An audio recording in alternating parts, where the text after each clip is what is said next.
सुंदरपुर नामक गांव में सभी सुख शांति से रह रहे थे, लेकिन यहाँ के पुरुषों को कुछ महीनों से आलसीपन छा गई थी, जिस कारण कोई भी कुछ काम करने से इनकार करते और बैठे बैठे आराम करते। घर में काफी दिक्कतें आ रही थी। वहीं इसी गांव के अंत में जंगलों के बीच एक बड़ा सा महल था, जहां रहती थी रानी चुड़ैल। गांव वालों को इस बारे में पता था। रानी चुड़ैल गांव वालों को कुछ नहीं करती और गांव वालों भी उससे नहीं डरते थे। दिन में रानी चुड़ैल अपना इंसानी रूप में रहती थी, वहीं जैसे जैसे रात होती थी रानी चुड़ैल चुड़ैल का रूप धारण कर लेती थी। ऐसे ही दिन बीतता है। एक रोज गांव वाले सभी गांव के बीच एक पेड़ के नीचे आराम फरमा रहे होते हैं। अरे और काम करने का मन नहीं करता है, ऐसे ही परे परे आराम करूं और कोई बंदोबस्त हो जाए कि कोई खाने को दे दे तो बस, और क्या जीवन का। अरे हाँ, कितना मजा आ रहा है इस पेड़ के नीचे सोने में, क्या शीतल हवाएं हैं। वाह वाह वाह वाह, घर जाऊं तो किचकिच, यहाँ रहूं तो आराम ही आराम है, लेकिन पैसों का भी तो बंदोबस्त चाहिए। अरे इस बुढ़ापे में भी काम करने को मन नहीं करता, लेकिन करना पड़ता है पापी पेट के लिए। अगर ऐसी आराम करूं, कोई बंदोबस्त हो जाए पैसों का, तो कितना मजा आए। सभी गांव वाले एक दूसरे से बात कर रहे थे और आलसीपना दिखा रहे थे। किसी को भी काम करने का मन नहीं करता है, लेकिन पैसों की भी तंगी होती है। तभी दौड़ते दौड़ते राम किशन आता है यहाँ पर। अरे गांव वाले, सुना सुना सुना, एक बड़ी अजीब सी खबर आई है, तुम लोगों ने सुना क्या? अरे क्या खबर है?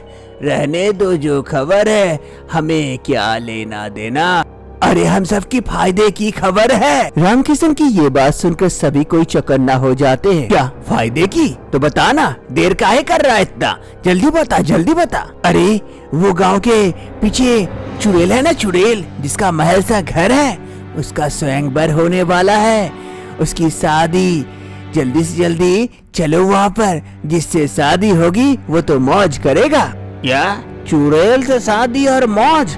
साला वो जिंदा चबा के खा जाएगी। अरे नहीं बेटा, सुना है चुड़ैल अपने पति को नुकसान नहीं पहुंचाती है, बाकी सभी को पहुंचा दे।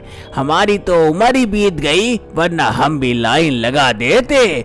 वैसे भी सुना है उस चुड़ैल के पास बहुत सारी शक्तियां हैं, जिससे कि वो तुम लोगों का हर शौक पूरा कर सकती है। अब भाग्य में जिसका होगा वही होगा, उससे शादी। ये बात सुनकर गांव वाले काफी खुश हो जाते हैं उस चुड़ैल से शादी करने को। अरे तब तो मैं ही शादी करूंगा, ऐसी जिंदगी से छी। उससे बढ़िया चुड़ैल से शादी करके राजा बन के रहूंगा उस महल में। मैं तो जा रहा हूँ। रानी चुड़ैल की स्वयंवर में किशोर विजयी होता है। किशोर काफी खुश था मन ही मन। आ जाओ किशोर, आ जाओ, आज हमारी शादी होने वाली है। तुम विजयी हुए हमारे स्वयंवर में, आज मैं तुमसे शादी करूंगी। अरे हाँ हाँ, मैं तो बहुत खुश हूँ। अच्छा, तुमसे शादी करने के बाद मैं यहाँ ऐसो आराम से रह सकता हूँ क्या? हाँ, तुम ऐसो आराम से रह सकते हो, जो चाहोगे वो मिलेगा, मैं तुम्हें दूंगी। बस एक बात जो तुम्हें मेरी माननी पड़ेगी। वो क्या? वो भी बता दो अभी। नहीं, वो तो शादी के बाद पता चलेगी।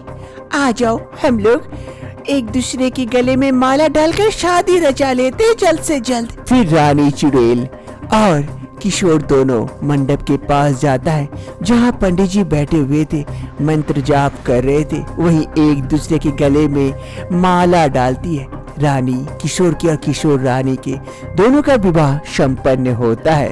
आ जाओ किशोर, हमारी शादी संपन्न हो गई, चलो उधर चलते हैं कमरे की ओर। किशोर मनी मन काफी खुश होता है और रानी के पीछे पीछे चला जाता है। अरे वाह, तुम्हारा ये कमरा तो लाजवाब है। मैं तो यहाँ बैठ के राजा राजा वाला फीलिंग आ रही है। हा हा हा हा। ये लो किशोर, मैं तुम्हारे लिए दूध लेके आई हूँ, इसे पी लो। क्या दूध? अरे रानी, कहीं इस दूध में कुछ मिलावट तो नहीं है कि मैं बेहोश हो जाऊँ और तुम मुझे खा जाओ? ऐसा नहीं ना करोगे? अरे नहीं नहीं, मैं ऐसा कभी नहीं करूँगी, लेकिन एक शर्त है, उसी वक्त कर सकती हूँ। मुझे हर रोज एक मुर्गा चाहिए खाने के लिए। अगर तुम मुझे ला दोगे, मैं कुछ नहीं करूँगी, हर बात तुम्हारा मानूंगी, जो चाहोगे वो मिलेगा तुम्हें।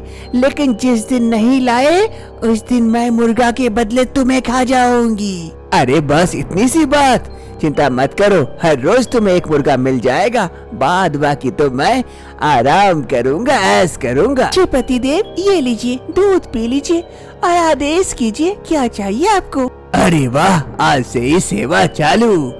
मुझे फल खाना है, मुझे फल ला दो। रानी चुड़ैल जैसे ही हाथ बढ़ाती है, हाथ में फल आ जाते एक टोकरी में। ये लीजिए पतिदेव, फल आ गए आपके। अरे वाह वाह वाह वाह, लेकिन मुझे ये फल नहीं, मुझे तो अंगूर चाहिए। ओह अवश्य, अभी ला देती हूँ। रानी चुड़ैल फिर से हाथ बढ़ाती है, हाथ में अंगूर का गुच्छा आ जाता है। ये लीजिए, आ गया आपका अंगूर। हाँ, बड़ा मजा आ रहा है। ये अंगूर तुम मुझे अपने हाथों से खिला दो। हाँ जरूर खिलाती हूँ, ये लीजिए, खाइए। मजा आ रहा है। अब रुक जाओ, मुझे और अंगूर नहीं, मुझे तो अब शराब चाहिए। मेरे लिए शराब की बंदोबस्त करो जल्दी से।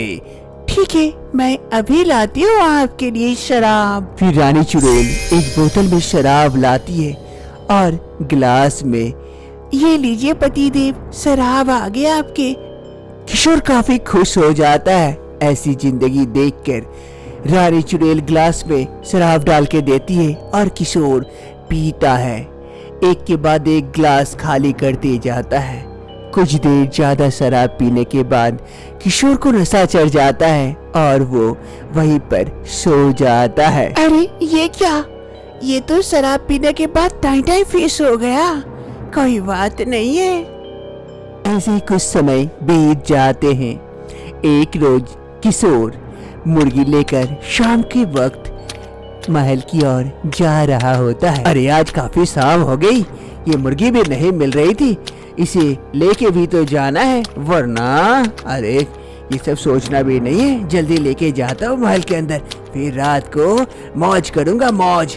आज तो बहुत सारे चीजें खानी है। किशोर धीरे धीरे महल के नजदीक पहुंचता है। तभी अचानक से किशोर के हाथ से वो मुर्गी छूट जाती है और वो उड़ने लगती है। उड़कर गेट के ऊपर जा बैठती है। अरे ये क्या मुर्गी, जल्दी आजा, तेरे बिना मैं अंदर कैसे जाऊं, आजा। किशोर फिर से जैसे ही मुर्गी को पकड़ने जाता है, वो मुर्गी वहाँ से उड़कर भाग जाती है। किशोर के हाथ नहीं लगती है। अरे बड़ी मुश्किल से ये मुर्गी पकड़ के लेके आया था, ये भी भाग गई। अब क्या करूं, इतनी शाम कहाँ से मिलेगी मुर्गी? आज बोल दूंगा, कल नहीं तो 2 मुर्गियां दे दूंगा, इसी से काम चलाऊंगा। अभी कौन जाएगा उतने दूर मुर्गी लाने के लिए। किशोर के शरीर में काफी आलस थी। वो दूसरी बार मुर्गी लेने के लिए गांव की ओर जाने नहीं खोज रहा था। वो जल्द से जल्द आराम फरमाना चाहता था, इसीलिए बिना मुर्गी के महल के अंदर चला जाता है। किशोर कमरे में आ जाता है और चेयर में बैठ जाता है और मदिरा पान करने का ऑर्डर करता है। तभी रानी चुड़ैल किशोर के लिए मदिरा लेके आती है और उसे देती है। किशोर बड़े ही मजे से पी रहा होता है। तभी पतिदेव, आपकी तो हर ख्वाहिश मैं पूरी कर रही हूँ, बस मैंने आपसे एक चीज मांगी थी, वो कहाँ है? कहीं छुपा के रखे हैं?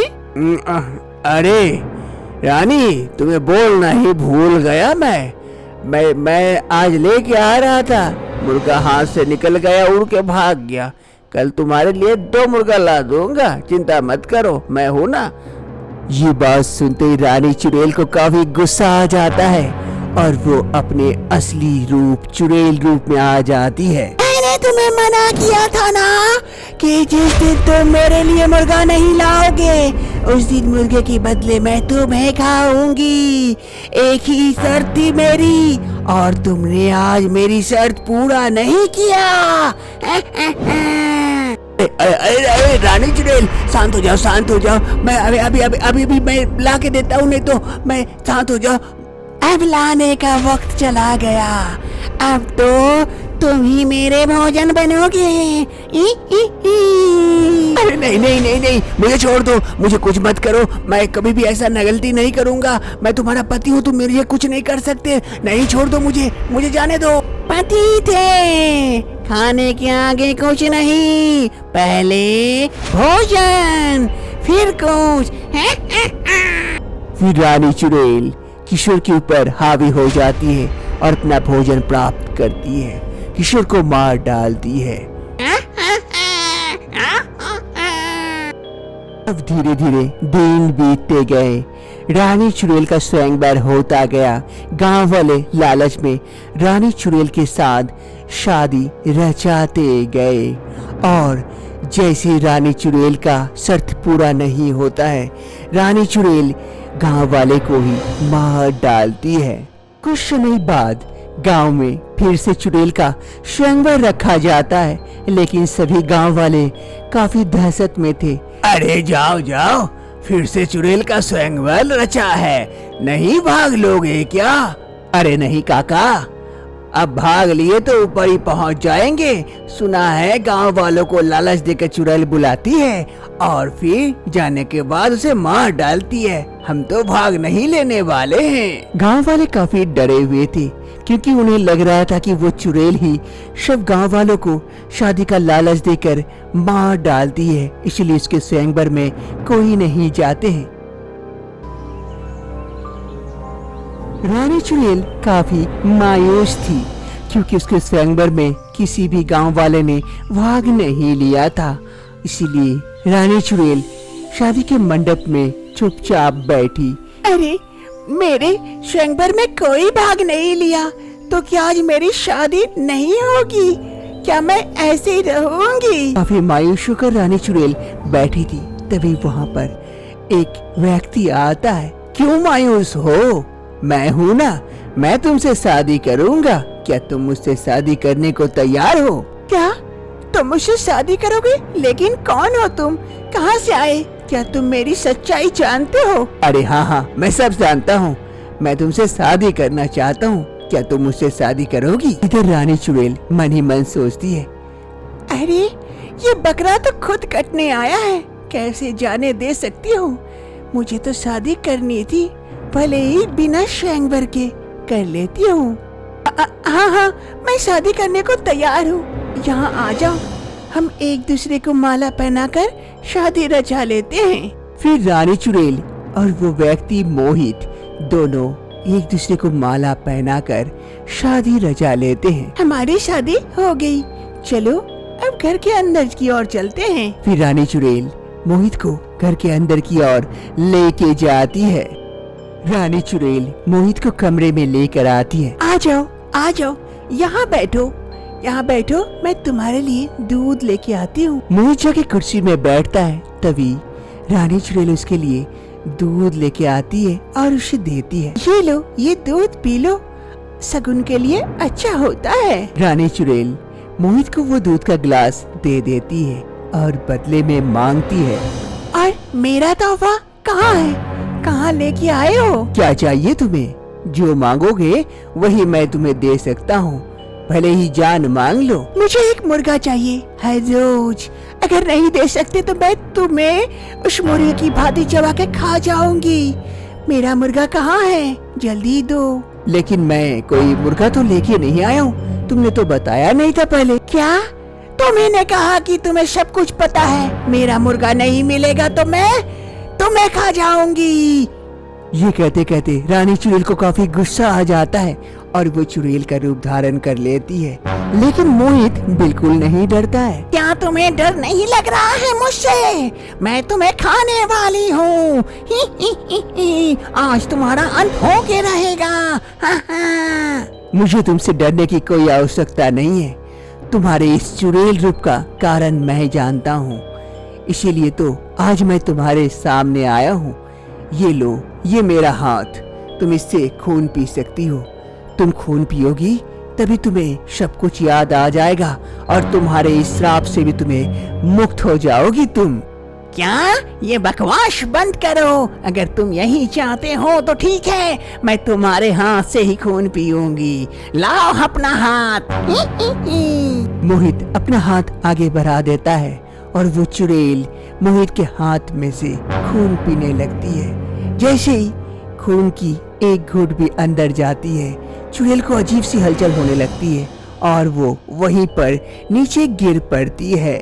जैसे ही चुड़ैल नीचे गिरती है, धीरे धीरे उसका शरीर परिवर्तित होकर इंसानों वाला शरीर आ जाता है। मोहित वहीं पर रुका रहता है। कुछ समय बीतते हैं। कुछ समय बाद रानी को होश आता है।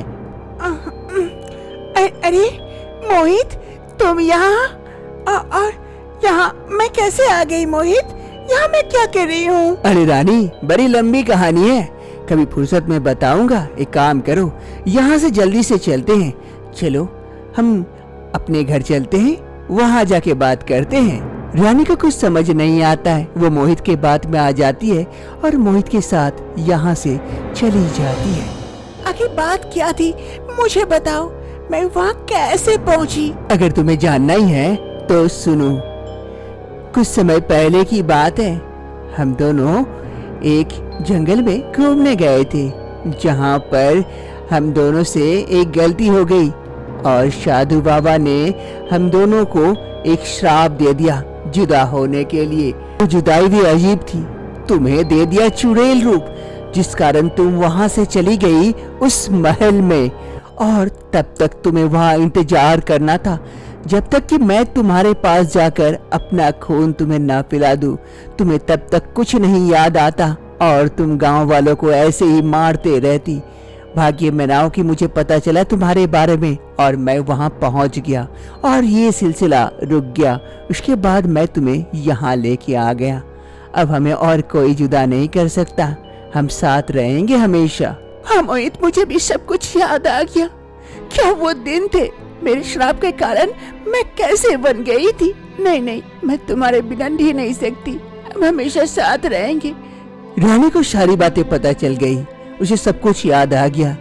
अब मोहित और रानी एक दूसरे के साथ खुशी खुशी आगे का जीवन बिताते हैं।